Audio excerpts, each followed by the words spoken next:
What is good, you guys? It is I, main protagonist. We're back again with another review video for Titan Season 3, Episode 2. So this is recorded right after the first review. As you can tell, still repping the Superboy shirt. I'm probably going to, not sure, maybe not, because it depends on if this is dirty or not. I might record every review with the Superboy shirt. Not guaranteed, but I want to. But that being said, Episode 2 is a little bit shorter to me. Like, it's the same length of an episode as Episode 1 and Episode 3. But it's the concept of the story of Episode 2 is a little bit shorter, in my opinion. So, I have a little notepad here. And it's not as... Not gonna lie, out of the 3 episodes, Episode 2 was not my favorite of the 3. I'm not saying it was bad. I'm not saying it was great. But I'm not saying it was the best one out of the 3. The best one was Episode 3 to me. Episode 1 is really close to that. So Episode 2 is kind of disappointing, just a little bit. And I'm going to cover that in my review. You know, my take on this episode, not anybody else's. So, first we're going to be talking about Red Hood being revealed accurately. And when I mean accurately, I mean accurate to the... If you have seen the movie Batman Under the Red Hood, the animated movie, then that is how accurate introducing Red Hood is in this reiteration of Red Hood. I can't remember if he did this in the comics, but I don't think he didn't.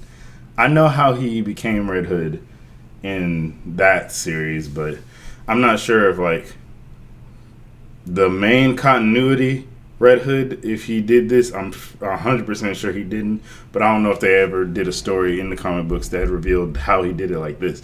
But if you've seen that animated movie, Batman Under Red Hood, that's how accurate it is.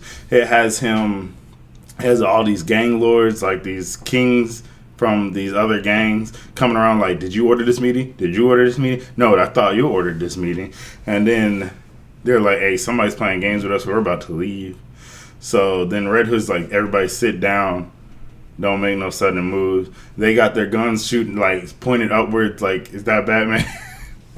And then about to shoot him. And they had one of their little lackeys shoot up there with, like, a little machine gun. And nothing happened. So then he got shot in the head and got murked. And he threw a bag down. He told them to open it. And, of course, it's the heads of all their lieutenants, and they're like, hey, I own y'all. Y'all better give me all 30% of y'all profits, no matter what's going on. And he's basically just the head honcho of Gotham right now. Especially since the Joker is dead, he is the Gotham's most powerful man right now when it comes to crime. So he's taking control of the crime and stuff like that. That was in this episode. Bruce killing the Joker. So I'm sure I talked about it in the last episode, but like it's kind of messed up. Like everything's moving so fast. Like that's why this episode is kind of wonky to me. Cause like literally the first episode he died. Jason died, and Batman's upset about it. And then the second episode, he's the Red Hood. Like it just like what, a week or like a couple of weeks, like we don't know the real time duration between the times of like Jason dying and becoming Red Hood, but like everything's happening super fast. Like no time has passed. He didn't give Batman the time to actually grieve. Like I know he's not supposed to be relevant in the show and stuff like that. It's not his show. It's not the Joker show and stuff like that. But still, like I don't know. It's just have Bruce killing Joker, and it was like, Nightwing, you're going to be a better Batman. Be my son and take my place as Batman. Da, da, da, da. But it was just moving fast. Okay, so Nightwing in charge of Gotham. Oh, freaking Jason. Okay, I'm going to tell you why it's moving pretty fast. One part I didn't like. Like, I enjoyed the beginning of the episode. I started enjoying the whole episode until the end. But it's these little people, like these random no-name people walking around with hoods and bombs, and like red hoods, like actual Red Hoods, throwing it over their head and like throwing bombs and like killing people or hurting people and stuff like that. Basically representing Red Hood is a part of this city. Yeah. We rep Red Hood and stuff like that. And then freaking Nightwing's like, oh, we got to solve these mysteries. And then Barbara found out that there's a bank heist, and it's got all the people that are robbing the bank have red hoods on. So Nightwing's like, hey, these people are random people, because they found one of the ladies that put a bomb, and she's died because she tried to tell her business, and it just got her killed. But basically, her kid was kidnapped, and basically like, hey, if you don't do what I have to do, we're gonna kill your kid. And then she's like, okay, I gotta throw this bomb if I want to protect my child. So they suspect that all these people doing this stuff for Red Hood, they just got their kids captured, and they're just doing stuff so they can get their kids back, which is understandable for a parent. That if you have no power, if you have no control, you're going to do whatever it takes to freaking get your child back. So Nightwing and Superboy and Beast Boy are on investigation to go find the kids, while Nightwing, Starfire, and them are going to the bank to see if they can talk down to the people so there won't be any casualties at the end of the day. So that was a lot of talking. So freaking Beast Boy and Superboy actually find the kids, because Superboy's OP and he can look through stuff and stuff like that. He said, oh, I found them, ripped the door off, like, oh, y'all are safe. And of course, if Superboy's there, of course they're safe. So then we find out that Nightwing was like, okay, the kids are safe. Y'all don't have to worry about nothing. Y'all don't have to kill nobody and stuff like that. And one of the people with the red hood is like, I'm not finished. And he fucking blows everything up. Basically, because I guess, I don't know if those were, I think those were the crime lord people, not really random people. And they freaking exploded the bank. And then Barbara's upset, saying, I told you, I stopped all my men from going in there to handle it because you said you had it, but you didn't. So I'm upset with you, Dick. You need to get out of here. I'm not calling off anything anymore.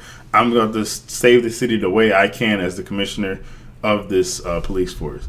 And so it's a little bad blood between Dick and her, which it makes sense. And at the same time, it's not his fault. It makes sense. Like, she should understand. But, like, at the end of the day, she's upset. She's like, I have to protect the city. You don't. It's not your responsibility. It's mine. Like, legally. And so they're on bad blood right now. So anything that's happening with Barbara, Dick's got to be like, okay, I can't talk to her. She's upset with me. Then we find basically not that much going on. They find Jason, technically, eventually. And then they have a little spat. Like, there's a fight between Nightwing and Red Hood. And that's kind of cool. Like, seeing them actually fight each other.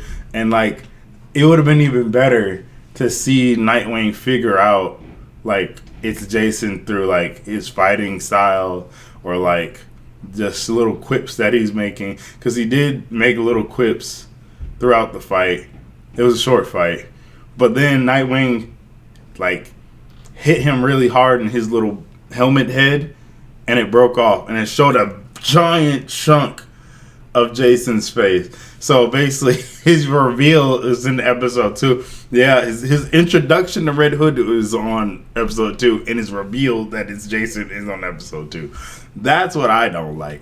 I don't like the fact that he got introduced and revealed on the same freaking episode. That's kind of boring, not gonna lie. And I'm like, I know it's Jason, and everybody else knows it's Jason, but they weren't supposed to know it's Jason so quickly. So, like, now there's, like, how many more episodes left?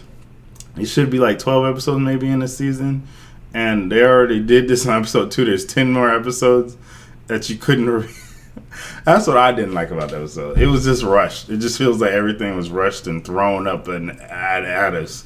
And it could have been displayed a little bit better. He could have not been revealed facially. And Dick Grayson's like got this theory, like, I think it's Jason because he fights like Jason. He knows stuff about me that no one else should. And then they're like, oh, you're crazy. Jason's dead. Then they have an episode when they could have did something like that, but they didn't. So that's basically the gist of the episode. That's all I can just pinpoint like that is actually important in this episode. Not like nothing too crazy. Oh, by the way, I forgot to mention in episode 1 when the Titans were going against in San Francisco a villain with a whole bunch of people. It was freaking Gizmo. I forgot to mention that in episode 1, but that's freaking cool to me that they actually have Gizmo on a Titans live action show. It's just seeing these villains in real life, like actually doing things with these characters. That's kind of cool to me. Like, yeah, Deathstroke, now they got Gizmo. I hope they have some other people. Hopefully their special effects gets a little bit more of a budget and they start showing these crazy people like freaking, what's his name? Not Cinderbuck. Is that his name? I don't know. But I'm waiting for it. But basically, that's going to be the end of this review. It wasn't that big of an episode to me. It was kind of rushed. It was kind of quick. It went by pretty fast. But in the next episode, you guys, of this review, it's going to be episode 3. And that is my favorite episode. And even though it was rushed in episode 2, I let it by. Like, I'm not going to let one episode ruin the rest of the season because I can expect a lot out of this whole season. So, with that being said, you guys, that's going to be an industry review. That's going to be the end of me, main protagonist, in episode 2 review. And I'll catch you in the next episode in a couple of days. Main protagonist out. Peace.